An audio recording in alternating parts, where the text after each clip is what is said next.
Welcome to Star Chat, the podcast that's out of this world.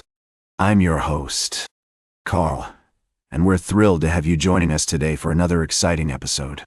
Whether you're a seasoned astronomy enthusiast or just starting to explore the wonders of the cosmos, we've got something for everyone. As we dive into today's show, let's talk about some breaking news that's been making waves in the space community. NASA's James Webb Space Telescope has been revealing stunning new images of our universe. And one of the most breathtaking sights is the cosmic cliffs, a region within the Carina Nebula complex where stars are born.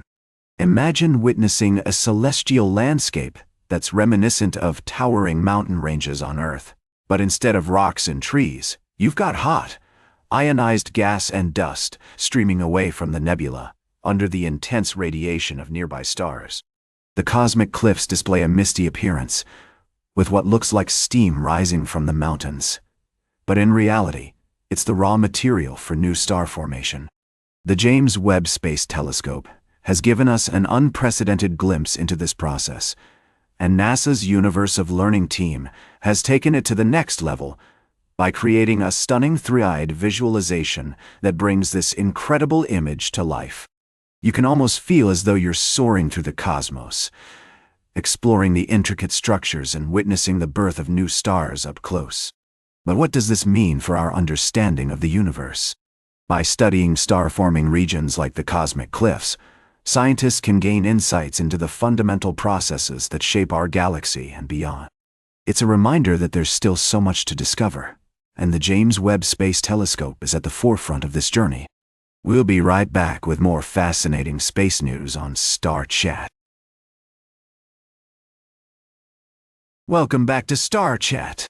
As we continue to explore the wonders of the universe and the latest developments in space exploration, we turn our attention to a rather surprising proposal from the White House. The administration has put forth a budget request that could significantly impact the operations of the International Space Station. Let's dive into the details. The proposed budget cuts would require NASA to make some tough decisions about how to allocate its resources. One of the most striking suggestions is to reduce the crew size on Crew Dragon missions from 4 to 3. This might not seem like a drastic reduction, but it would actually result in a 50% cut to the number of NASA astronauts on board. The implications of this change are far-reaching, with an estimated one-third decline in the science conducted by the space station. Now, you might be wondering why this is such a big deal. After all, isn't the space station just a fancy laboratory in orbit? Well, my friends, it's so much more than that. The ISS represents a monumental achievement in human collaboration and ingenuity. It's a symbol of what we can accomplish when we work together towards a common goal. And let's not forget the countless scientific discoveries that have been made possible by the research conducted on board. But I digress. The proposed cuts are not just about the science, they're also about the people involved. We're talking about highly trained astronauts who have dedicated their lives to advancing our understanding of space and pushing the boundaries of human knowledge. Reducing the crew size would mean that fewer of these talented individuals would get the opportunity to experience life in orbit. It's worth noting that this is not a done deal just yet.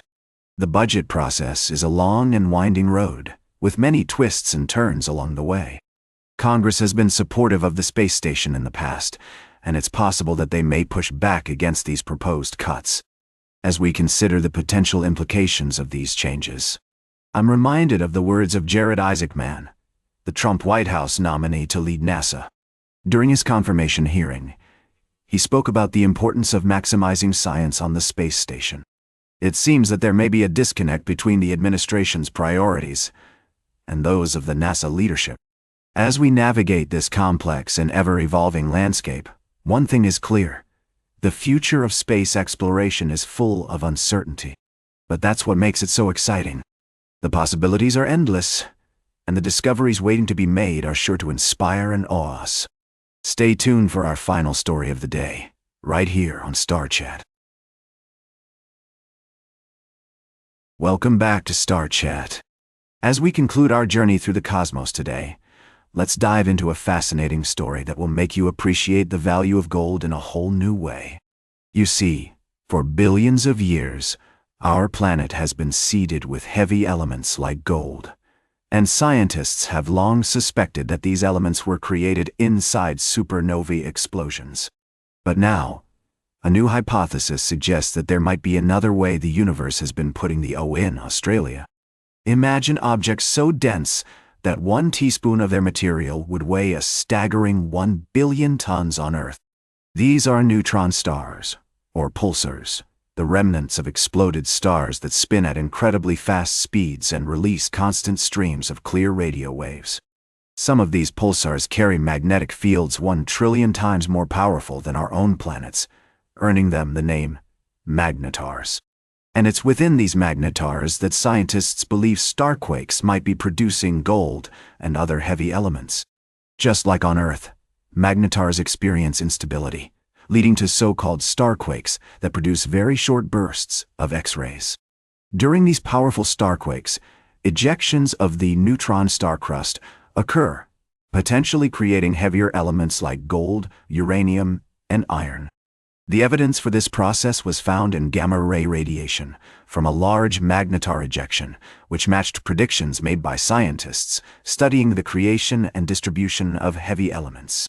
As we ponder the origins of the gold in our jewelry or electronics, it's mind-boggling to think that these elements might have been forged in the extreme explosions of magnetars over the course of our galaxy's history. The researchers behind this study believe that big starquake ejections could be responsible for up to 10% of elements heavier than iron in the Milky Way galaxy. That's a staggering thought, and one that changes our perspective on the value of these precious elements. So the next time you gaze up at the stars, remember that the gold in your ring or the iron in your blood might have originated from the seismic perturbations on the densest objects in the universe. It's a reminder of the profound connection we share with the cosmos and the incredible processes that shape our universe. That's all for today's Star Chat. Remember to like, share, and subscribe. And until next time, remember to keep looking up at the stars.